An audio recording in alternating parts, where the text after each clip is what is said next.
ফেঁচা হৈছে মা লক্ষ্মীৰ বাহন। ফেঁচাক বহুতেই শুভ আৰু বহুতেই অশুভ বুলি কয়। কিন্তু আজি আমি আলোচনা কৰিম ফেঁচা ঘৰত সোমালে কি হয়, ফেঁচা ঘৰত নোসোমোৱাটো শুভ নে অশুভ, জানিবলৈ ভিডিঅ'টো শেষলৈকে চাব।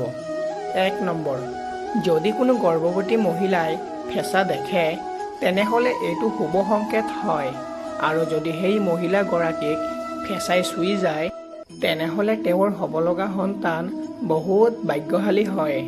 2 নম্বৰ, যদি কোনোবা ৰোগীক ফেঁচাই চুই যায় তেনেহ'লে তেওঁৰ গভীৰ ৰোগও ঠিক হৈ যায়।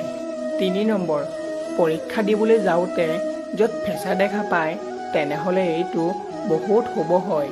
4 নম্বৰ, ৰাতিপুৱাই যদি ফেঁচা দেখা পায় বা ফেঁচাৰ মাত শুনা যায় তেনেহ'লে এইটো ধন সম্পত্তি আগমনৰ সংকেত হয়। 5 নম্বৰ, ফেঁচাৰ চকুত হ'ব পাৰিলে অত্যন্ত শুভ মনা হয়। ফেঁচাই যদি বাওঁফালে চাই চিঞৰে তেনেহ'লে অশুভ মনা হয়, আৰু যদি সোঁফালে চাই চিঞৰে তেনেহ'লে শুভ মনা হয়। 6 নম্বৰ, যদি কোনো ঘৰত প্ৰায়ে ফেঁচা সোমাই থাকে আৰু কান্দি থাকে তেনেহ'লে সেইটোক অশুভ মনা হয়, আৰু সেইখন ঘৰত ধনহানি হ'ব পাৰে। 7 নম্বৰ, ফেঁচাক ৰাতিপুৱা গছৰ ওপৰত পূব দিশত বহি থকা দেখিলে এইটোক শুভ মনা হয়।